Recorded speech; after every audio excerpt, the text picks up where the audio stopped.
Yeah, I started off with the long-term rentals, doing multifamily, burring, the joint venturing, creative financing, and then shortly after got into short-term rentals. Wow. And now it's a blend of both. And I think actually to your point, like the long-terms are the pillars. Like those are very, very secure in all types of economies, up, down, sideways, whatever. Where short-term rentals really do well in like a booming economy. And the cash flow can help to supplement the portfolio as a whole. So yeah, I do a blend of both. It's like a hybrid system, a bunch of long-terms and short-terms now. Okay. And actually a couple medium terms too. Welcome to Real Talk with Gary. If you are listening to this show, that means you are either searching or ready to make a financial change in your life. This show is not only about real estate investing, but also the importance of mindset and the roadmap to a better, healthier life.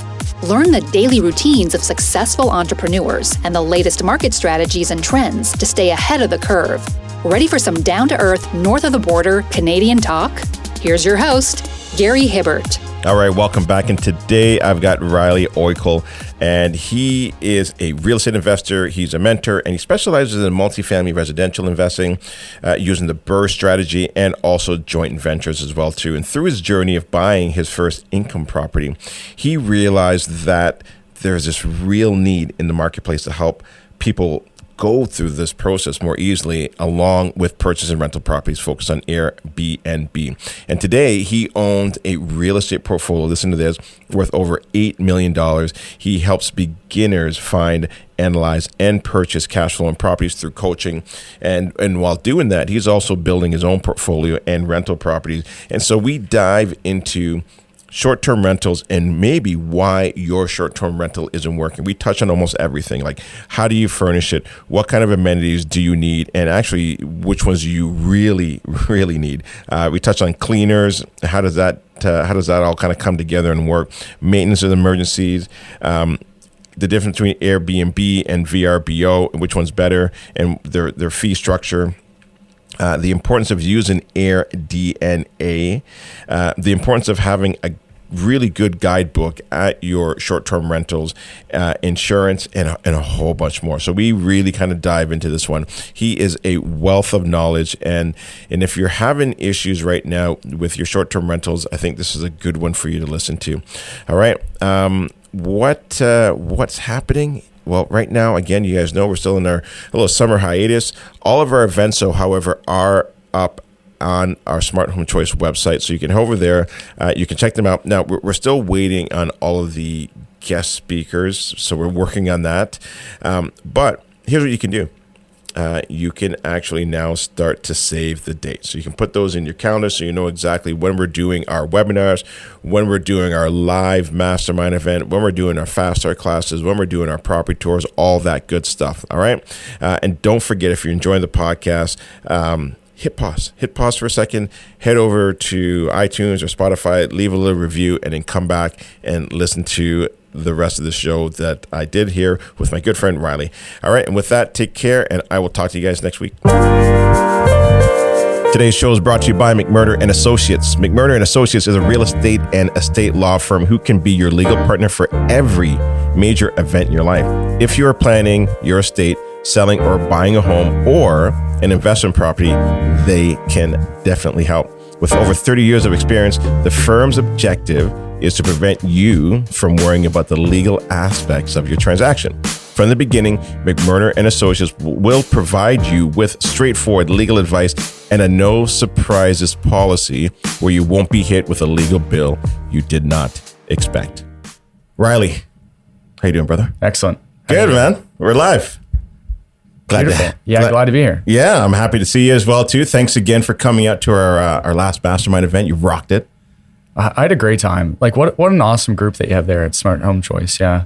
Yeah. Okay. And the panel was excellent because we had short term, we had medium term, long term, and everything in the middle. So yeah, well, thanks for coming out. And you know what? I didn't realize this, and I feel embarrassed now saying this, but you were there when Corey came out to my last mastermind event. This is, I think, before COVID. Before he shut down. I think Dave DeBoe was there as well too, and I think you were his camera guy. I was the videographer. Yeah, that was 5 years ago, I believe. Yeah. Yeah. So it was really surreal because it came full circle. Last time I was there, I was the videographer and helping out Corey, who was my mentor at the time, and And then I was actually able to speak this year. So that was because you came up to me afterwards and it was like, hey, do you remember that? I was like, no. I was like, oh shit. But then as you said it, I'm like, yes, okay, that's where I kind of like. Obviously, I went to the Corey McKinnon event to do a talk there, and I saw you there, and I was like, damn, you look familiar. But I didn't actually put it all together. So awesome. Yeah. No, thanks for having me again. It was a blast, and you have awesome people in the group. Like they're all up to some amazing things, and. So, Thank you. You know what? I enjoy doing it. Actually, I'll be truthful with you. When we do it, there are times where I'm like, oh my God, we got to do this again. And then you got to find a speaker, and then you got to get the room. And are we going to have people coming out? Oh my God, the sales are slow. And you're doing all this stuff. And then when it's all done, when the day comes and you do it and you're having fun there and just people showed up. And at the end, every time I look at my wife, I'm like, man, thank God we did this again. Like I really enjoy doing it, getting people together in the room, learning, and then seeing people take the information that they're learning and then doing something with it. Now, not everybody does, but when I see people take that and run with it, it's like it's an awesome feeling. Yeah, it really is. Yeah. I do quite a bit of that with like the students that we work with, just like being able to help them and live vicariously through them. Yeah. But during COVID, especially, it's been more difficult. I think a lot of groups that used to meet in person, like real estate investor groups, are now going virtual. Yeah. But it's been great to see that you guys have kept it alive and kept it going in person. Yeah, thank you. That's where the magic happens. It is. But anyways, listen, not about me. Today is about you. You know, what got you into real estate investing? Let's talk a little about your story and why real estate, because obviously something you saw or something kind of sparked you to say, this is the path that I need to take.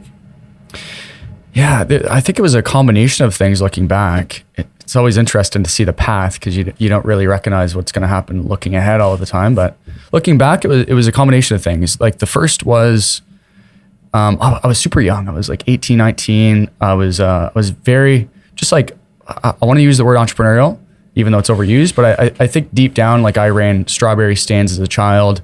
Would go pick strawberries and then sell them on the side of the road. And I would, at 18, I was knocking on houses, selling my home maintenance work that we did to try to pay off tuition. And were your parents entrepreneurs? Or my dad dad actually ran he was self-employed and ran his own home or water conditioning business. Okay. So we were in rural Nova Scotia. So, there isn't municipal water or anything. So there's water conditioners in the basement.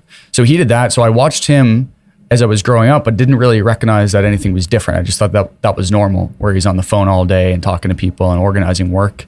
But yeah, it definitely did carry over when I was, my late teens, early 20s. And when I was at university, I started taking classes about environmental studies. I got really, really passionate about the environment and like, what can we do to like save the planet in a way? I was one of those. Yeah. And really got into renewable energy and wanted to run a renewable energy business. Looked at geothermal in Ontario and looked to actually buy a hydraulic drill to run this business. Now, it's really expensive. So I had to go to the bank. The banks denied me this loan that I was looking for. It was only, at 18, 19, it was like $1 million. It was a pretty expensive drill. Right. And they laughed me out of the bank. I left discouraged because I couldn't get financing. They asked me about what assets do I own? I didn't have any assets. So I left the bank researching assets. No one in my family had ever owned investment properties. They owned primary residences, but never like an investment property itself. And so it really set me on this unique path that I'd never explored, never even heard of at an early age, and then connected with other investors, people that were in the space, found a great mentor, and and multiple mentors after that. And it's been quite the journey. But I think, again, the first exposure was going into the bank, trying to get this loan. And then they deny me because I didn't have any assets. So I recognized that a lot of like stocks and bonds and things of that nature just weren't assets. Right. And that I needed like a tangible asset, something I could go and touch. Right. Yeah. Okay. So that was kind of that wake up call. Like, okay, let me go get some real assets now. That's it. And I knew I wanted to run businesses for the rest of my life. I knew that that's the space I wanted to play in for my career. And I the more research I did, the more it was obvious that a lot of the most successful business owners in the world had an asset class as like a nice foundational base. So they had income properties as like mini businesses, and they use that as kind of like their safety net. Right. It's cash flow coming in, it's secure, it's more reliable. And so if their other active income business doesn't do that well, then the cash flow from the other rental properties kind of pick up the slack and make up for it. You know what? You're touching on a very good point there. The foundation of having real estate, having some cash flow come in, but then also the active side as well too. And I think with what happened last year, a lot of people saw real estate as a great way, a great vehicle to now quit their full-time jobs, and they're going to live off the cash flow of real estate, not realizing that they also need some form of an active income. Like you need both. You know, look, I'm not saying you can't live off the cash flow, but it's difficult. It's not easy. And so you need that active income. And so even for me and my business as well too, like I've had to kind of pivot and say, okay, I got to move into this realm, focus on this active income, or work harder to create more systems and processes in this business. Okay, now I can maybe acquire more properties. Okay, maybe I need to get rid of this property over here because it's not performing well. Like it's like this, all these moving pieces that you've got to put together. Yeah, it really is. When you look at it as like an organism or some type of machine, I really think that the money is like the blood of the organism when you look at a big business and you're growing an empire. And then, you know, again, like maybe you need to be able to move that around, like you're saying, like sell off the lemons, sell off the donkeys in the portfolio, you know, reallocate the funds there, and then, you know, buy better businesses. But the money is nice and all, like it's good to have business profit and it's required. And it is tough when the economy shifts to keep that moving, you know? So we've set up like extra active income businesses to supplement some businesses that just aren't doing that well, but we know will work better in the thriving economy. And so it's just a matter of the timing, right? Based on where the economy's at too. I want to dive into that a little bit deeper later on, but I do want to talk about short-term rentals because I think that's kind of is that your bread and butter? That's what you focus on now. I don't think you started off with short-term. Yeah, I started off with the long-term rentals, doing multifamily, BRRRR-ing, the joint venturing, creative financing, and then shortly after got into short-term rentals. And now it's a blend of both. And I think actually to your point, like the long-terms are the pillars. Like those are very, very secure in all types of economies, up, down, sideways, whatever, where short-term rentals really do well in like a booming economy. And the cash flow can help to supplement the portfolio as a whole. So yeah, I do a blend of both. It's like a hybrid system, a bunch of long terms and short terms now. Okay. And actually a couple medium terms too. So when did you get into the short term? When did you say, okay, this is something that I need to explore? And then let's kind of maybe dive into the setup of it, how it all works. And I think also too, some of the, we'll say, implications that have surfaced recently. Yeah, I would say I got into it just pre-COVID and recognized that I actually connected with an old friend of mine, James Fedek. Okay. And he had just, I think, just published the book Airbnb for Dummies, so one of the For Dummies books.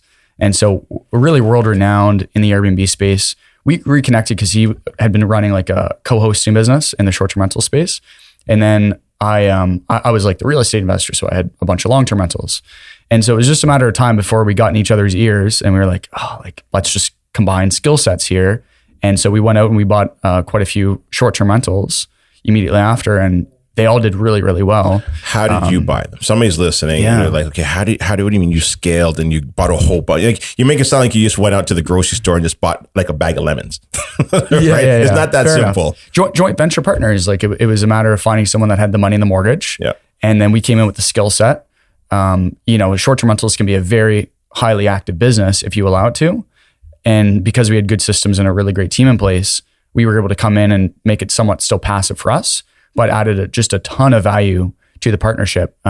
So we found some people with money in a mortgage and we co-own the properties 50-50. And so we grew it that way. And then we bought some with our own money too. And I actually ended up doing like a multifamily short-term rental. So it was really, really unique. And so that's actually led to us wanting to do even something bigger now, doing like a boutique hotel to scale this to the next level. That's how we did it, was financing originally with joint ventures. Yep. And then our own money after. And then when you were doing those joint ventures, were they in the beginning, were they putting in all the money? Were they put in 75%? You put in 25%? How were you kind of structuring that for somebody that's listening? Yeah, well, we had such a skill set that I knew that the value that we were adding, we could even take a higher percentage than they were, because the ROI was just tremendous on these properties that we were finding. And like the one, for example, we were able to negotiate it down $100,000. And so it was just a ton of equity already built into some of these properties.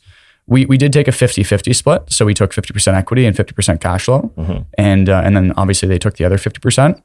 And Yeah, like all the properties have performed really well. They're happy with the ROIs, and we'll probably just continue doing it that way. Right. We might actually evolve now into the GPLP structure, a bit more complicated of a structure for financing. Okay. But to do larger commercial projects, that's what we're looking to do. So are most of these properties now, because they're joint ventures, are usually in their names, or are some of them in corporations with some of your joint venture partners?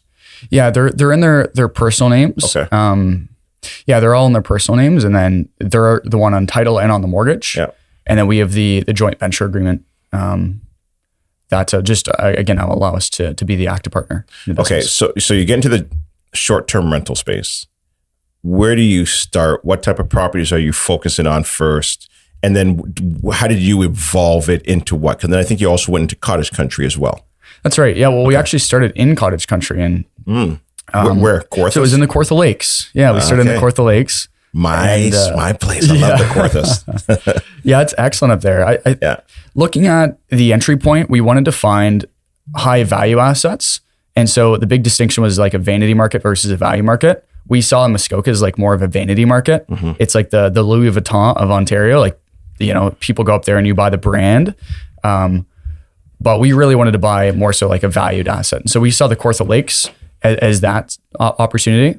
And then we also looked at, okay, like what we had the AirDNA data. So AirDNA is essentially like a sister company to VRBO and Airbnb. They kind of have all this aggregated information, all this data in super fancy spreadsheets. And so we looked at that data set and we recognized that there were huge opportunities in lake access properties that weren't lakefront. Lakefront properties would go for 50% more, potentially even more than that compared to lake access. And so we stayed away from the lakefront properties. We realized that there wasn't that much more revenue that we could generate for our Airbnb if we did lakefront versus lake access. That's interesting. So there was an arbitrage opportunity there to go in and actually find these lake access properties. So that's what we bought. The first 3 were all lake access, not lakefront, but you could walk to the lake within 5 minutes. And those did well. Those did really well. Yeah, a lot of them did 100,000 or more just in their first year and cash flowed 3,000 to 4,000 a month. And so when people came to those properties, well, they obviously knew that, hey, it was this lake access and they were fine with it. They're like, okay, yeah, as long as we can walk to the lake, we're fine. We get this beautiful cottage. You picked it up for whatever, maybe half the price. I don't know if it was half or maybe a couple $100,000 less in waterfront. Yeah, well, that's it. Yeah, it was a couple $100,000 less and the average night rate dropped like a fraction. Like we could get properties for 25 to 50% less than lakefront, but the average night rate was only dropping like maybe 10 or 15%. That's crazy. So that was the arbitrage opportunity. Right. And you use AirDNA. AirDNA or AirDNA is the company that we use. There's a few others, but that's the go-to one. That's the go-to one that we'll use. Yeah. Okay, cool. Yeah. And then what were some of the mistakes that you made in the beginning? Or you just knocked it right out of the park? Yeah, no, we made a ton of mistakes. So many mistakes. Yeah, I would say the one thing that we did was, a bunch of like little technicalities that we kind of like screwed up on. The one was we had this device called Noise Aware. It's essentially just like this noise monitoring software or kind of like an outlet or thing that you plug into an outlet. And it regulates the decibels of noise in your Airbnb. So we were just trying to moderate like the noise levels. And so if noise reaches a certain amount, whatever you set it at, it will trigger you or kind of notify you there on your phone.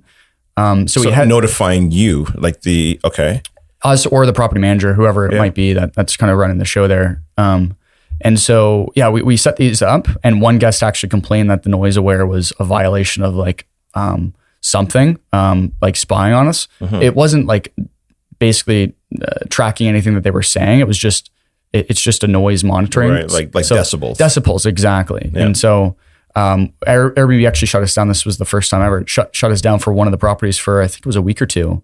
Really? In peak season. So that was a huge hiccup. Just something super small like that, but they did shut us down. Okay, so it is a violation then? Well, you have to, all they wanted us to do is just add in a one-liner, little clause there into the description of the listing on Airbnb to just say, hey, we do have like surveillance at the property for noise monitoring. So we did that and then we were all fine to relaunch. So you did that just for it not to be like if they're making too much noise, maybe neighbors close by. Is that what it was? It was completely for the neighbors. Okay. Because the one cottage that we had, the neighbors were quite close. Mm-hmm. And so we just wanted to make sure that they were all good. We have an awesome relationship with the majority of our neighbors, which is kind of unheard of in the space. Like usually people don't do these sorts of things to like monitor and make sure that the neighbors are happy. But, you know, we introduced ourselves to them at the beginning. We give them like Christmas gifts. We do whatever we can to kind of keep that awesome rapport and relationship. And this was one of the ways that we were going to be able to do that. And definitely was one mistake, but we just didn't know. Like you don't know what you don't know when you get into the space. And so that was the one. And then the other property that we bought, the water system was really, really, really bad. It was a drilled well, but we didn't know about I forget the exact term for it, but just like the water flow in the water table was very low in the summertime. So we run out of water from July until September. So now we have to have this water truck to come in and fill up the well. So for the first, and we launched, I think it was a month or two before. Do you know if it was a drilled well or a dug well? It's probably a dug well. It was actually a drilled well. It was a drilled well. It was older, but we can do this thing called a fracking system, which kind of opens up the pores of the well and apparently will increase the water flow. But anyway, we had a bunch of bad reviews because there was just no water. We had to, we had to kind of pivot away from that, but we figured it out after. But the bad reviews kept us down. So we actually had to relaunch that property on Airbnb because the reviews were bad. And now we have like 5-star reviews on the property and it's just blown up. Now we're Superhost on it. It would have taken us years though to regain good reviews and get Superhost. How do you relaunch? We just deleted the old listing and then just created a new listing. Oh, that's all you have to do? Yeah. Okay. Airbnb can kind of give you a hard time once in a while if like the address is the same or if they recognize that this is a strategy of yours, but you know, it was fine when we did it. So and I mean, look, you legitimately resolved the issue, right? And so like, okay, look, this issue is now resolved. All these bad reviews are no longer valid. And so we're relaunching. Here's our new site. Okay. Yeah, exactly. Yeah. Yeah. And so, yeah, it worked really, really well. It was the first time that we had ever done it. It was a little nerve wracking because if Airbnb would have flagged us, we were fearful that we just couldn't relaunch or we had to keep the old listing. Yeah. But that worked out well for that one. Got it. Yeah. So what do you need to do to launch a good short-term rental out in cottage country? Because I know that's been something that's been pretty popular over the last 2 years, we'll say. Now, I think there's a bit of a downward trend in cottage country just because of the fact now that employers are like, hey, employees, you can't live out here for the rest of your life. We need you back in the office, right? And I think also too, there may have been, and you know, you jump in here because you're probably more aware of what's happening out there, where now people thought that it was going to be easy to rent out some of these cottages, bought them for very, very high. Interest rates went up, and now they're stuck with these properties that just the numbers aren't making sense. So what are you seeing? Number one, and then number two, how do you set it up properly? For sure. Yeah, the one pivot that we've made recently is going after more urban-centered properties where we can still operate as a short-term rental, but then we can also pivot into a medium or a long-term rental. Mm-hmm. So the most important thing right now is your market analysis and understanding that data at a macro level. So again, kind of a shout out here to AirDNA. We'll actually have the worldwide data set for the market views. Usually when you go on Airbnb or AirDNA, it's just like the one data set for like one specific market, but we actually have like the best places to invest report, which is like the enterprise level subscription with AirDNA. So it shows us the best places to invest in Airbnb here in Canada. And so that's like a 5-figure investment that we've put into that, but it's totally worth it when you're looking at that bird's eye view of where to invest. And so we'll look at that data set. That's like the first thing is your market analysis. So that investment is a 5-figure investment yearly or just a one-time shot? One time, yeah. Okay, and then now they give you this report, what, monthly, yearly? Quarterly. So it's a quarterly best places to invest. Yeah. That's cool. Yeah. Okay. Yeah, so we'll start there. And so one market that we've been looking at is Peterborough, actually, here in Ontario, and looking at getting in there because, you know, we could do a short-term, a medium, or a long-term rental, and it could work well for each. And doing like a multifamily. So that way we have multiple pillars in the property. So we could have like duplex, triplex, fourplex, that sort of thing. Mm-hmm. And so we'll look at again that multifamily or the bird's eye view level, the data set there that we'll have, and then we'll actually zoom in and we'll look at obviously the market analysis of the property. So we're looking at multiple properties. After we look at a bunch of different properties, we'll kind of understand, okay, like this is the hot pocket. This is based on AirDNA. This is the hot spot in that city of where we want to go. So we're kind of zooming in, and then we'll find the properties that just look a bit more unique. We don't go after just a regular cookie cutter home. So we stay away from suburbia. We're looking at really, really unique properties. So a lot of ours, especially up in the cottage country, they're pretty unique. Like they look like log cabins, or they're right on the water, right on like a pond or something. And so guests are really looking for unique experiences. And that's the big kicker that's going to have you compete and likely win over a lot of the competitors. Pre-COVID and even during COVID, a lot of people could just do it. Like anyone could list, you could list a freaking sandwich of as the main photo and list it and do really, really well on Airbnb. And now that's just not the case. The market is quite competitive. I wouldn't say overly saturated. Like if you know where to look, some markets are saturated, so you have to stay away from them. And ultimately like be able to compete and be in the 90th percentile. So we really look to be in the 90th percentile. A couple things we do there is first, making sure that we're able to, again, find that unique property and have awesome amenities. So we actually will figure out, in order to get those unique amenities, like what's the guest avatar? If we're in a cottage area, it's going to probably be a hot tub, a sauna. Maybe we even have a room for a volleyball net. That guest avatar up there is going to be maybe more of a family or a group of friends. And so we want to have activities for, potentially children, so some board games, things of that nature, home movie theaters in the basement. If it's in more of an urban center and we're maybe renting to guests that are C-level executives, we're going to have an office space. We're going to have like a desktop. We're going to have a nice desk, a good chair. They can work there, really high-end internet, and on all of those other things that maybe that C-level executive would need. So the guest avatar, making sure then you have amenities that actually complement and help out that guest avatar. And from there, it's just a bunch of other things like really awesome photos, making sure that you have props in those photos.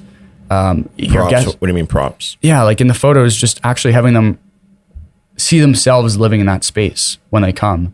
And what that could look like is in the movie theater in the basement, having a bowl of popcorn. And maybe some gummies there, some sparkling water, some Perrier. Right. And they can actually see themselves there enjoying the space. So it isn't like my long-term rentals when I'm taking photos. It's just very bland. I usually don't furnish them for photos or anything. And it's, white walls or gray floor, white cabinets. And, they don't usually see themselves there. Sometimes we'll take photos of the long-term rentals with like the old guests' furnishings or whatever. But a lot of the time it's just not exciting. Whereas the short-term rentals, you really want it to be exciting. You really want it to provoke emotion when they're looking through the photos. And that's going to have them click on yours and actually rent yours versus the others that are available. Yeah. Those are some really good strategies and really good tips, So yeah, you take a picture of the kitchen. Don't just do the kitchen. Do a picture of like a bottle of wine with the wine opener there beside it and 4 glasses, right? So it's like, okay, I'm coming up here to have some drinks with my friends or the girls or whatever, right? That's it. Yeah, that's awesome. Really, really good strategies.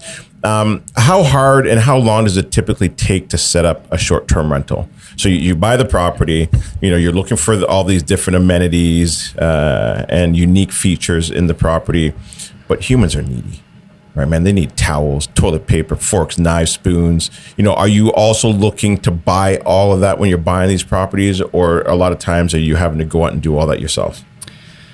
Yeah, like once you do it once and you do it really well, you can kind of roll it out like a production line. So the first one was quite a bit longer. It took us 8 months start to finish. Oh, really? It was also a burr, so we did 100% of a burr on it. So it was almost a full gut. Like we added in bedrooms and stuff of that nature. Did a bunch of the interior designing. Had to create the furnishing list, hundreds and hundreds of things for furnishing, and then.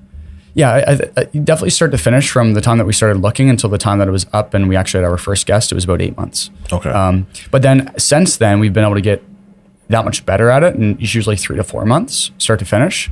And it's because we already have the Google sheet with all the line items of all the amenities that we need or all the furnishings, and we can duplicate a lot of them. We don't have to do interior designing over. A lot of them are just rolled out like a production line again, so we'll do the same type of design. We might switch up a few things, but a lot of them will stay the same. And when we know which softwares to use, we know how those softwares integrate. And we also have the teams. A lot of the teams that we'll have are able to service all the properties. So we usually buy within an hour radius of all the other properties. That way the same cleaning team, the same maintenance team can go and service all of them. So we don't have that extra time to actually go and source those those contacts. Yep. Along with even guest communication. We have a guest communication person and a portfolio manager who are involved to oversee the day-to-day operations at the more macro view. So once we have the systems in place and the team in place, it just goes so much quicker, right? And so that's why we started helping other people, because they could take 6 to 8 months to do their first, and it's a lot of work. Or they can condense that you kind of run with in a way, or learning curve. Right. Yeah. So who's furnishing it though? Like, do you have runners? Do you have people that are, to get all these? Because it's a lot. Like, and I mean, I don't even know what the norm is. Is it 10,000? Is it 20,000 to furnish these? I mean, I know every property's gonna be different, but let's say now it's vacant. You got nothing in there. Typically, what can you expect? Yeah. Right. Yeah. In terms of furnishing it, like we did the first one ourselves, and man, oh man, it was a pain in the butt. It was a full week. It was James and I. We were up at the cottage, and we just spent the entire week. It was 12 plus hours a day, and by the end of the week, our hands were all cracked because we're like screwing in all of the little nuts and bolts, and we had some drills there too. But it was all the furniture together. So long, and it was a 6-bed, 2-bath, and it was just took way too long. And so, looking at the next one, we learned from that mistake. And we realized that we could hire someone for $25 to $35 an hour to actually go. And so we hired a few furnishing people, and they went in within a few days. They had it all done, and it was worth the while. We just made sure that the next property had the kind of, in a way, profit margins to be able to afford that. The one cool hack actually with the one property I bought in Nova Scotia was being able to deliver the furnishings that we're buying from IKEA and Amazon and all these other places like StructTube and Wayfair, delivering it to a storage locker that actually is a front desk concierge that would accept packages and then put those packages that are delivered to the storage unit into my storage unit or whatever I'd rented there. So that way they're not going to the property, because if they go to your property, like if it's cottage country or in an urban center, people can steal them. And so, and it's also just getting in the way if you don't have like a good place to store them in a garage or something, as people are renovating or painting or whatever it looks like. And so we actually put it into a storage unit and then hired someone that had a U-Haul, to go, and they essentially rented a U-Haul, picked up all the furnishings, took it to the property, and then the furnishing team came in and started assembling everything. And so it was completely hands off. And that's the way that we'll do it moving forward as well. Right. Okay. Yeah. So you buy everything, put it into a storage. Maybe you got to do some cleanup in there. And then once you're ready, somebody comes, grabs all that stuff, drops it off, assembles it. And then you have an assembly team. And we have an assembly team, yeah. Okay. Yeah. So you get a whole system in place. At the beginning, we did Kijiji and Facebook Marketplace. We tried to source everything for a 6-bed. Yeah. The goal was to do 8,000. I think we just hit 9,000 for furnishing the entire place, which was really, really good. And it took way too long. It was just a pain in the butt to organize the pickups and the deliveries and everything. And some of the stuff ended up kind of being broken. We recognized after. So we just, in the future, IKEA is so inexpensive for a lot of these places that we'll buy. Now we'll just do IKEA, we'll do Amazon, we'll do StructTube and Wayfair. Right. Those are the big 4 that we'll use. And we'll just buy everything pretty much brand new. Right. Unless there's something that we can buy for an awesome discount. Like we actually bought a hot tub on Facebook Marketplace last year. It was a $5,000, pretty much secondhand hot tub that we got for $500. So like you can't pass up those opportunities for the more expensive items. Right. But most of the time now we'll buy brand new because it's just more streamlined. It's easier. Right. Yeah. That's awesome. That's a great system. And sorry, did we talk about cost? No, I don't think we. What do you expect? So again, the first one we ended up being really frugal, and we I think it was like 8,000 or 9,000 we ended up spending. Yep. Now in the future, like pretty much like we're at 10,000 to 15,000 for a 1 to 3 bed. Okay. And so for a 1 to 3 bed, we're at 10,000 to 15,000, and that's all brand new. That includes everything from what you need in the kitchen to the living room to obviously the bedrooms. Replenishables for usually a few months out. You want to have at least a 3-month surplus of your toilet paper, your hand soap, paper towel, stuff of that nature. Yeah. So yeah, it's about 10,000 to 15,000 for a 1 to 3 bed. Okay. And then obviously if we're doing another 3 beds, it's going to probably go up a bit from there. Like we might be between 20 and saving 25,000 for a 3 to 6 bed. And you know what I think? A lot of people that get into short-term rentals, I think they forget this piece. Like it seems obvious after you've gotten it, but sometimes you're thinking like, hold on a second, how much is it going to cost me to furnish this place? And that's a big expense if you haven't budgeted for it. Like if you're thinking it's going to be cheap, it's not. like humans, like they're super needy. Like they need a lot of shit. Yeah. Right? Yeah. You know, you just kind of just take a look at your own house and all the stuff that you have in there. Right? Yeah, it does definitely add up. And you also realize like just how much needs to be accounted for when you have to put it all into a spreadsheet and upload it into carts and then order those things and then deal with the refunds and replacements or whatever needs to happen. Because obviously things are going to arrive broken when you're ordering 300 to 500 items for an Airbnb. And so it's really important to have a team there and someone that can help out with it. Because just on one Airbnb, I think we probably spent over 10 hours on the phone with Amazon or IKEA, just dealing with refunds or returns or damaged items and goods. And so, yeah, like having someone there that can do that is important. So yeah, definitely recommend having someone to help out if you're doing a short-term rental, like a virtual assistant or someone that can assist, because there's a lot of busy work for sure that has to happen. What are some of the amenities that you definitely need to have in some of these properties? Let's say more for cottage. You know, like, do you need a washer, dryer? Is that important? Not necessarily, because maybe they're only staying for like a day or two, or do people typically stay for a whole week or 2 weeks? Yeah, like if you're doing cottage country here in Ontario, I would absolutely, without a doubt, want to make sure that you have a hot tub and a sauna. Okay. It's just going to be those two amenities there, and again, these are in addition to your kind of typical furnishings. So those numbers I was giving there are just for the furnishings, not including the hot tub, the sauna, the extra things that you might want to set up, like a volleyball court outside, spike ball, like, you know, other fun games. But hot tub and sauna are your two main amenities here in Northern Ontario.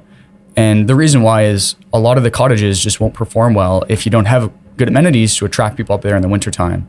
Why are they going to make a 2 or 3 hour trip from, you know, Ottawa or from Toronto to actually go up there and explore? They want to have things that they don't actually have at home in the city. And so, you know, you might spend, again, a couple thousand on a hot tub, and then a barrel sauna is going to be $5,000 to $10,000. But it's worth it because we've ran the math, and we know just through A/B testing, like some of these cottages, they'd be doing $20,000 to $40,000 less within that range, depending on the situation, every single year, if we didn't have, say, a hot tub and a sauna. Really? So it's really worth it. Like, that's just crazy. In the first year, for sure, it pays itself back. Right. Sometimes almost twofold. And so it's really worth it. Those are the two main ones. We'll also, if we find the right opportunity, get some acreage on the property. That way we can have hiking trails. So people can go snowshoeing in the summertime or in the wintertime. They can ride bikes there in the summer, which is sweet. We also have a pond on one property, on one property's land there. And so we'll clear it off, and we'll actually have signs up that say, you know, be careful, but it's for skating. So people actually go out there and they'll skate in the summer or in the winter. So things like that are awesome. Yeah, I would say volleyball court, that's one of my favorites. Ping pong tables are so when you say volleyball court, what do you mean? Like your beach, like kind of like a beach volleyball? Yeah, okay, exactly. So you're bringing sand in? Yeah, we'll bring some sand in, and we'll put 4x4s around it as a perimeter to keep the sand in there. People must love that. Oh, they love it. I know when I go on vacation, that's the first thing I'm looking for is like beach volleyball. Yeah, no, it's sweet. It definitely, it's totally worth it for a lot of them. Okay. And, sauna, hot tub, beach volleyball. Yep. Ping pong tables. Yeah. The whole movie theaters, you just buy a little $350 projector, put it in the basement, and have a nice white wall there, like a drop-down projector screen, and you're good to go. And those are the big ones. Well, actually, on the one property, we have a geodesic dome, which is exciting. So a geodesic dome, it's kind of like an auxiliary dwelling unit is essentially what it is, but you can buy them for $5,000 to $10,000. We'll buy like a 100 square foot geodome and just put a queen bed in it, and we'll have, you know, an electrical cord that goes out there to supply like heat to the property or to the geodome with some lighting. And it's awesome because it's all about heads on beds when you're buying an Airbnb, because people get to split the cost of their stay. And so a geodome is cool, it's unique, and a lot of them actually have like kind of like a window right on the ceiling, so you can look at the stars in the evening because you're up north. Yeah. And so you actually don't have as much light pollution. You can see the stars, and it's a great time. Awesome. It's exciting. People love it. So hold on. So and what is it? Open up the top, or is it like clear so they can see the stars from inside? Exactly. Yeah. So it's clear on the top. Yeah. And then there is a little curtain that you can pull over in case you don't want to wake up in the morning with the sunrise. Yeah. But yeah, that one works really well. Actually, one property we bought has a pool in it. You know, so that one's actually doing the best right now, the one with the pool, and people love it. Like we actually need to install a heater in it because there's been so many requests on Airbnb for people asking, hey, when's the pool open? Do you guys have a heater? The amount of times we've been asked through Messenger or Airbnb there around, does your pool have a heater? is crazy. And so we know like there's a demand. And so that's the other thing that you're going to realize when you get the property up and running is you'll be able to suss out like what amenities are hot or what's needed when guests are asking for the same thing over and over They again. keep asking, if they ask, does it have olive oil? Do you have salt and pepper? And you don't have it, like that's a turn down, you know? So make sure that you go and you spend a little bit of money on olive oil, your salt and pepper, like whatever else they might need. Right. Within reason, of course, but if the same request comes up multiple times, you know, it might be worth the investment. Now, has this market shift impacted your business out in cottage country?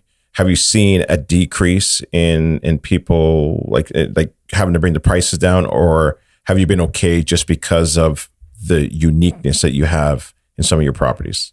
Yeah, I think the tide's lowering in a sense for everyone in the short-term rental space, and you know we're kind of seeing what's more normal, the numbers that we had been seeing before COVID. And so kind of the year 2018 or 2019 numbers is what we're seeing right now for 2023. And, you know, the 2021, but obviously 2022 was just an abnormality. It was just very strange. Like the numbers, it was a huge spike. And so we were buying based off 2018 and 2019 numbers and expecting that. So when we saw this really unique thing, which was 2021, 2022 for Airbnb numbers, it was just, it was a huge bonus, but we didn't expect that moving forward. And so I think just buying based on the data and what the data looks like long-term is really important. And so we're not seeing anything super abnormal with the data here for 2023. It's very similar to what we saw pre-COVID. COVID numbers were just crazy because everyone was flocking away and doing the you know, kind of like the vacations there in Northern Ontario and stuff. Right. Well, I mean, people had money saved up to go away somewhere and they couldn't. And so they're like, well, look, if I can't leave the country, well, then I'm going to go up to cottage country. Right. And I think that's probably what drove the price up. And then also too, then people were up there for like a week and they're like, oh, I want to live here now. Not realizing how different and unique it is up there as well too. You got to deal with septics and you got to deal with wells and it's a whole different lifestyle. Right. So yeah, it really is. But I mean, you know what?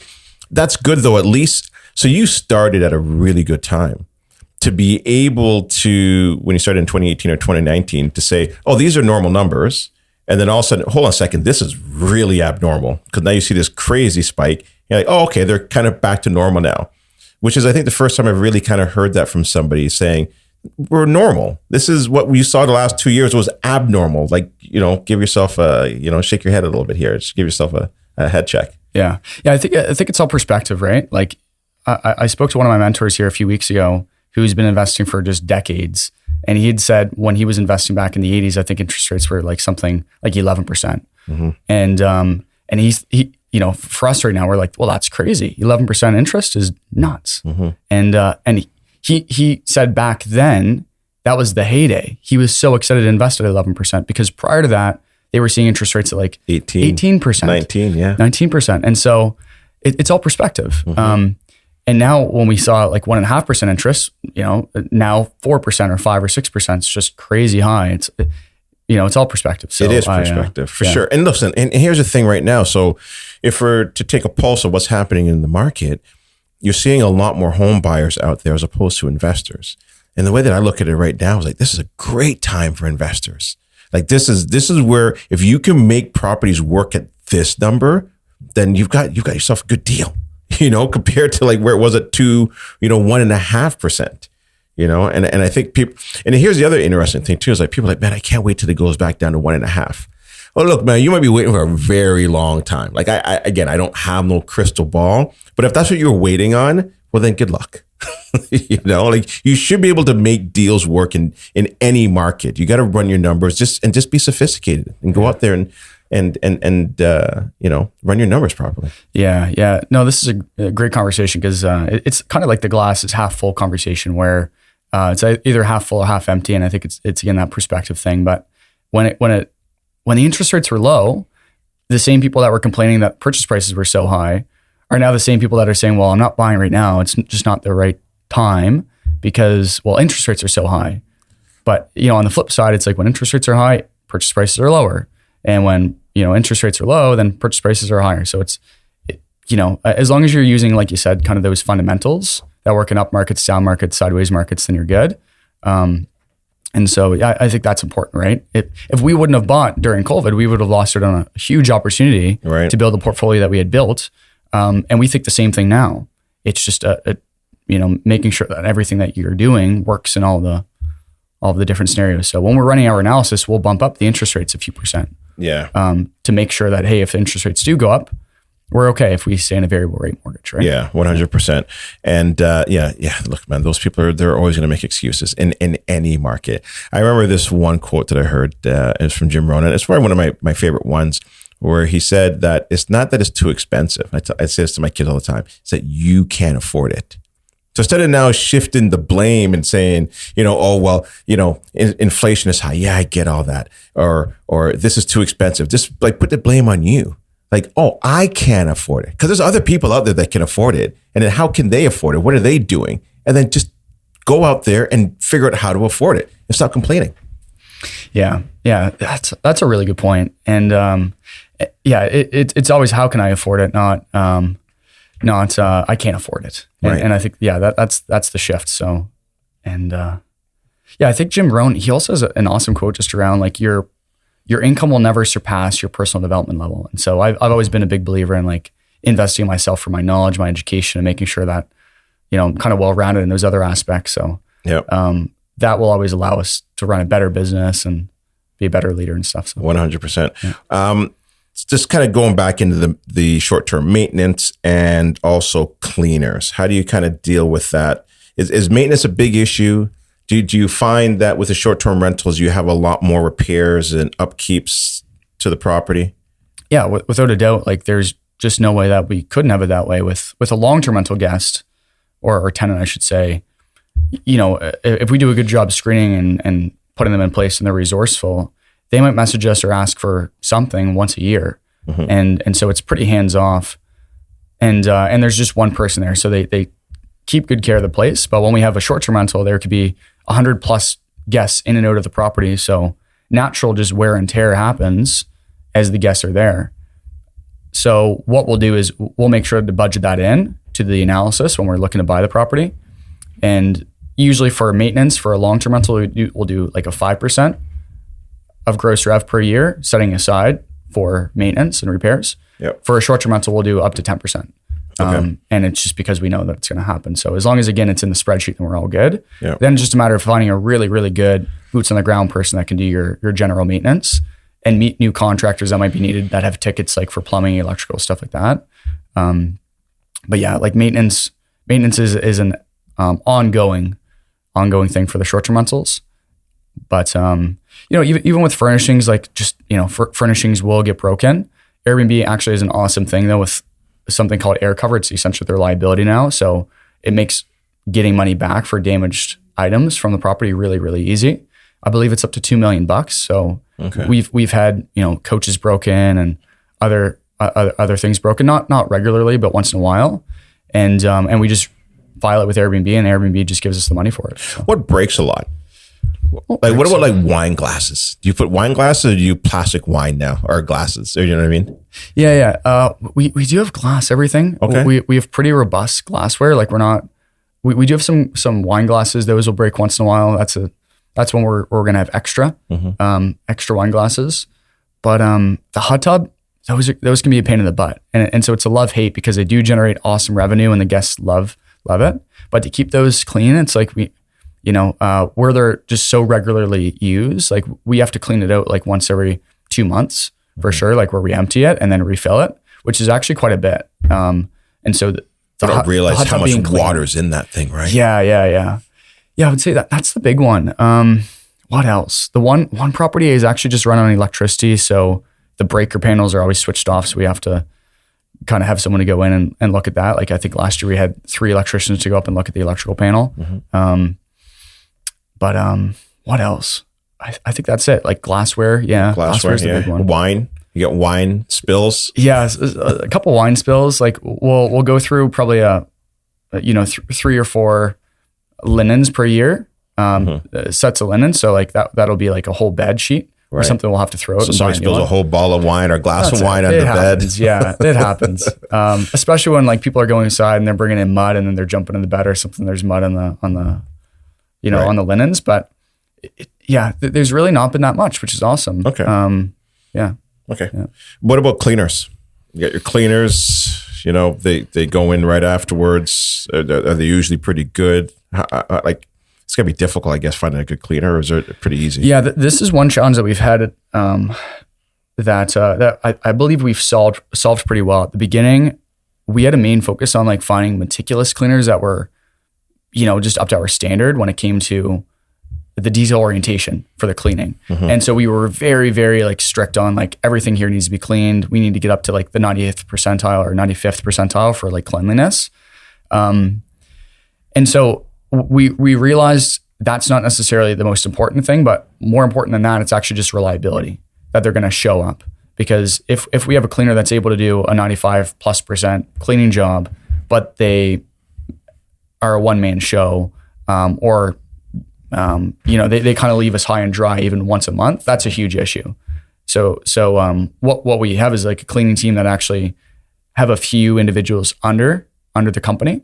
And so if one person gets sick or someone just can't make it, something happens in their life, they have someone else on the team that can actually go in. Mm-hmm. And so it was kind of finding like a cleaning team that wasn't super expensive and charging a lot because they had just a bunch of operating costs and expenses because their business is so big. But it was finding a cleaning team that just had like 2 or 3 people under them. And if one person couldn't make it in, then the other person could.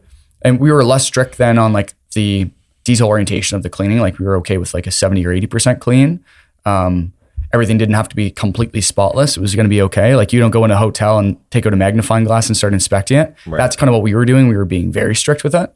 And we just realized that just wasn't, that was like micromanaging. It was just, just didn't work. But finding reliable people is the biggest challenge. Right.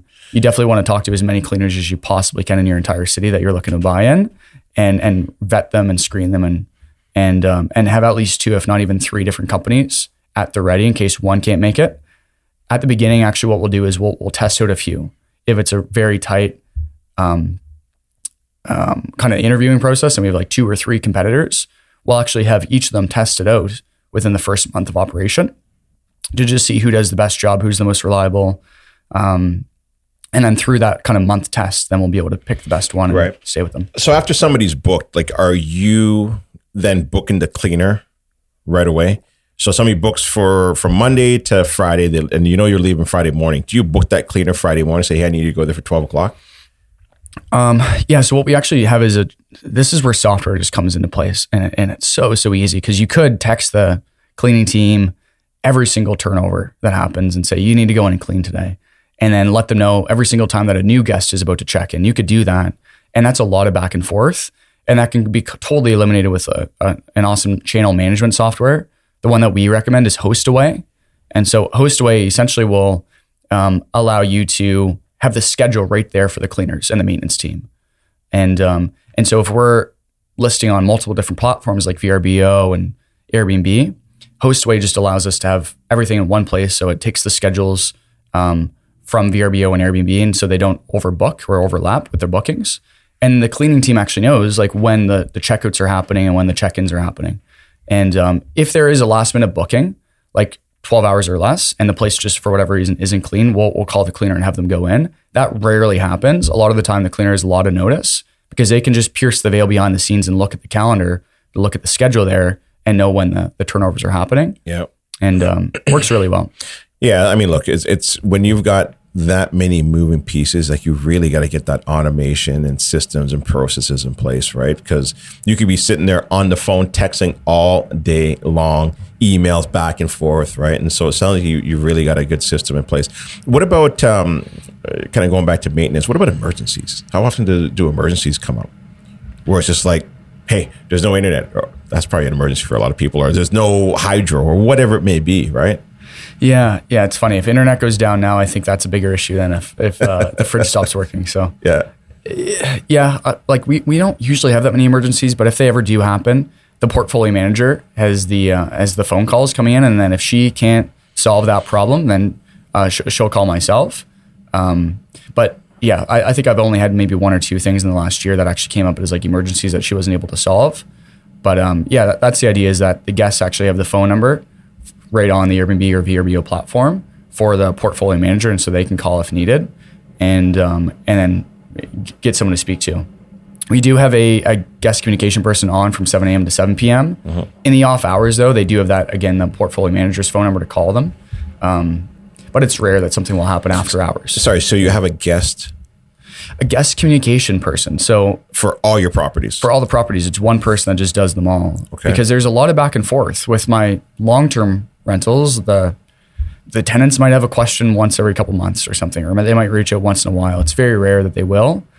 And for my short-term rentals, there's multiple messages per guest that's staying there. And so if they're there for 3 days, we might have a dozen messages that need to go back and forth.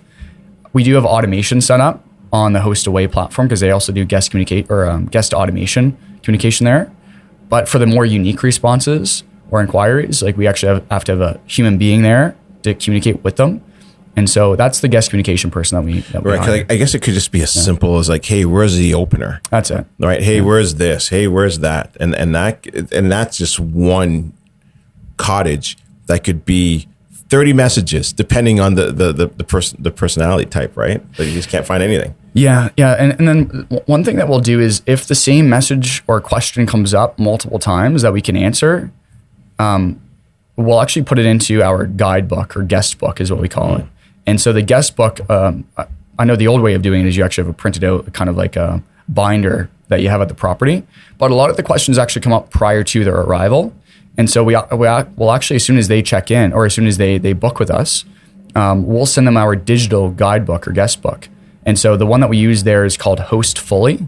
And so Host Fully has us be able to have an FAQ and the directions to the property, the like restaurants, dining places nearby, activities nearby, anything that you can think of is usually answered in that guidebook. So if the guest communication person doesn't know, they can usually refer to that guidebook or the guest book there. Or if the guests have a question, usually the guest communication person just defers it to the guest book. Who's creating that though? Like who's saying, okay, here's restaurants, here's gas station, here's like, you know what I mean? Who puts it all together? Are you guys doing that? So the portfolio manager, the person that we'll hire, like you can find all of this online. Almost anything nowadays can be found through a phone call or through the internet. And so our portfolio managers are in Eastern Europe. And so they'll go and they'll find all these places. And we just go off Google reviews. That's all it is. And then we'll put it right into the guidebook. And then the guest communication person has all the answers there. So it's like kind of the property's information is just right there in that guidebook. Got it. So you say so it's almost like a template. Like, hey, make sure you put some restaurants in there. Make sure you put some grocery stores in there. Make sure you put some liquor stores and beer stores in there, right? Yeah. Okay, got it. Yeah. What about insurance for these short-term rentals? How difficult is that? Yeah, I think we've ran into two main issues with insurance, and we've gotten through it. It hasn't been that big of a challenge, but the first is with the cottages, we have fireplaces in some of them, and we haven't been able to find an insurance company that's actually able to insure us with an operating fireplace in an Airbnb, as you can imagine. So really? That's interesting. Yeah. So we actually have to disconnect the fireplace. It's very simple, but we just disconnect it and then we're good to go with insurance. Right. It's been that, and then. So you don't have any fireplaces that are operational right now then in any of your No, cottages? we just do either electric baseboards, heat pumps, that sort of thing, or we'll or at the one cottage we do propane. Propane gets delivered, and then and then out in the East Coast we have oil. So okay, yeah, it's probably a better thing anyways, man. With cottage drinking. That's it. Yeah. You can imagine. Open fire inside the house. Yeah, no, it's definitely, And then coals would come out and it wouldn't be good. So we that's been the only issue for insurance. I think just other than that, we'll be able to use insurance to buy the property, and it's been working well.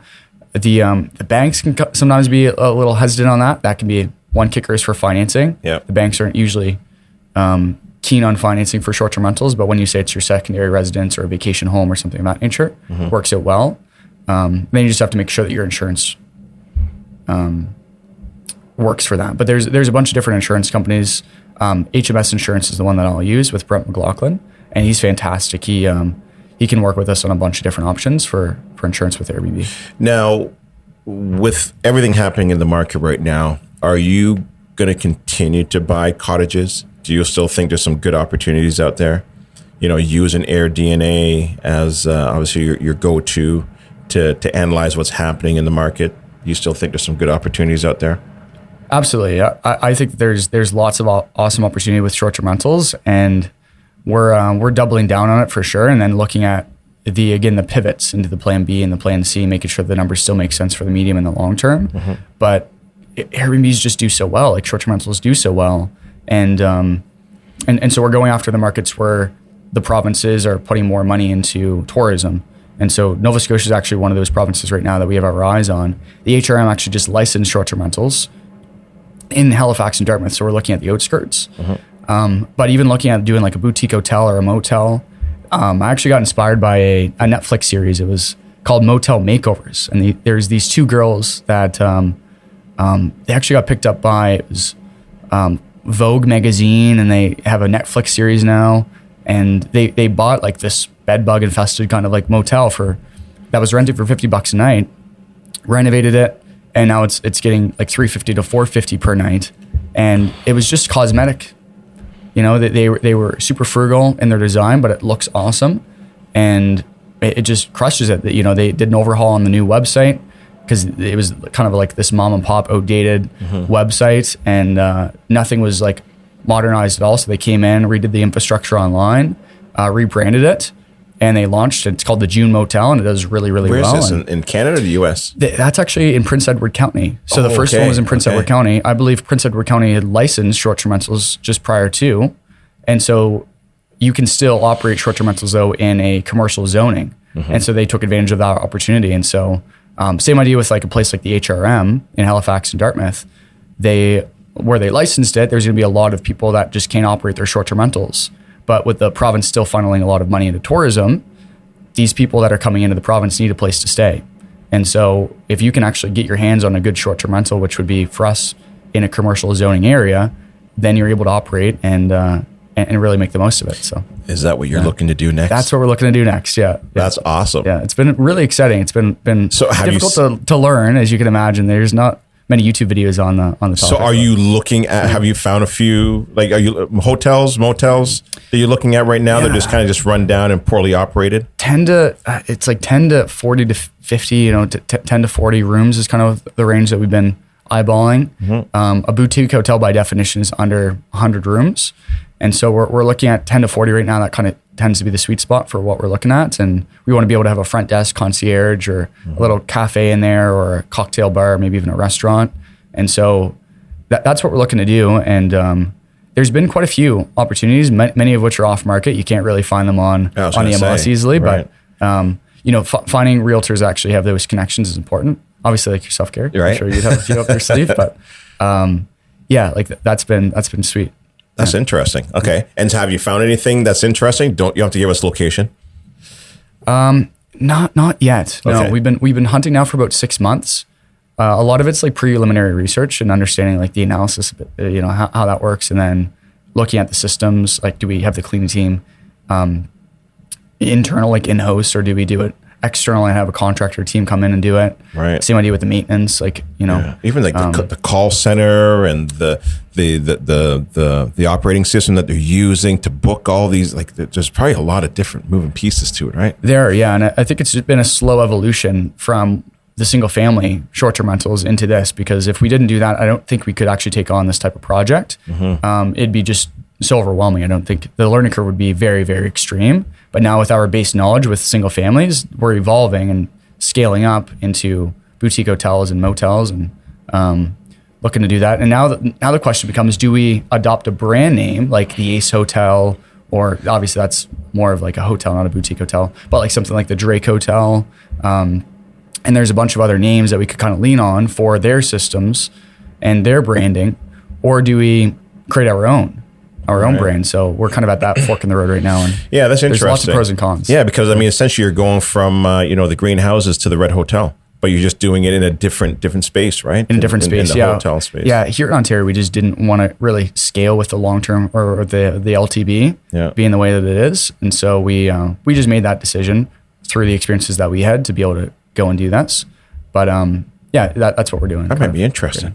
Yeah. No. So, you'd be looking for investors, obviously, right? We would. Yeah. Definitely looking for investors and raising some capital for that. And it's going to be the same idea. We're going to take that JV structure and then upgrade it into the general partner, limited partner structure. And so that's a whole nother learning curve too, for being able to finance and do that deal. But yeah, that's what we're looking to do, is essentially do the same thing that we did on the micro and just do it more on the macro now, right? To blow it up. Yeah.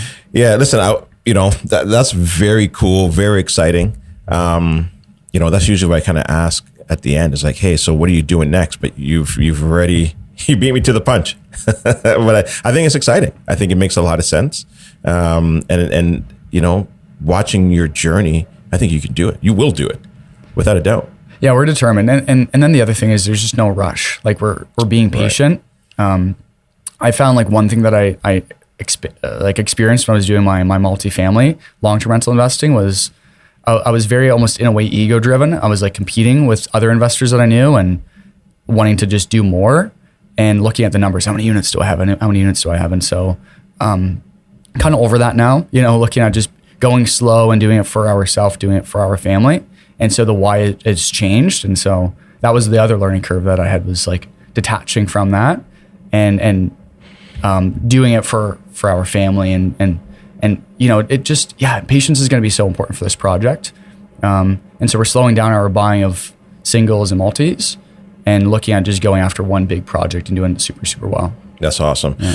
Riley, listen, I've enjoyed this conversation with you. I really have. It's been good learning more about you, your journey. I think you're doing some incredible things.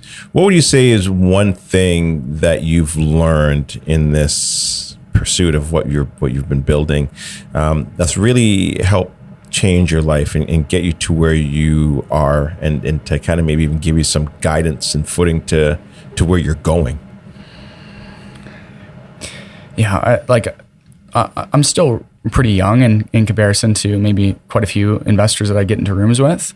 And I definitely have not figured this out by myself. Like, this has been an aggregation of a bunch of mentors and coaches and people that I'm kind of in a way standing on the shoulders of giants. And so I know, making the decision to hire coaches to accelerate the growth, I think I still would end up being where I am today, but I'd probably be here in 10 or 20 years from now, had I have not decided to invest into the accelerated path that I did, which is essentially just mentors and coaches. And so that was the number one thing that's led to where I am today. It's just finding the right people that you know, like, and trust, and that have done it. And so if you can find those people and they've done exactly what you want to do and they've done it the way that you want to, then I would say work with them. Yeah, I can't agree with you more. I think that's so important. Somebody asked me today, and I said, listen, man, if you want to be successful, you just become obsessed. Number one, become obsessed. Number two, get some coaches and mentors in your corner. Start hanging out with the people that are where you want to be. It's as simple as that. You don't have to worry about the technical aspect. That stuff will come later, but it's the mindset. It's believing in yourself. It's learning what they've done well, and the mistakes that they've also made, and learning from that as well too, right? So, listen, if anyone wants to learn more about Riley, maybe even partner with you, get some cottages with you, get into the hotel business with you, anything else that you plan on doing, how do they do that? Yeah, just social media. You can find me at Riley Oickle Investor on Facebook and on Instagram. I have a website too, so just RileyOickle.com. Beautiful. Riley, I appreciate your time. I think we should do this again. And thanks for being in here. I appreciate it. Yeah, thanks, Gary. All right, brother. Thanks for listening to today's show with Gary Hibbert. Please don't forget to subscribe, leave a review, and connect with your host on Instagram at Gary Hibbert. Until next time, stay mindful and remember, you don't have to be great to start. Just start, and you'll be on the path to being great.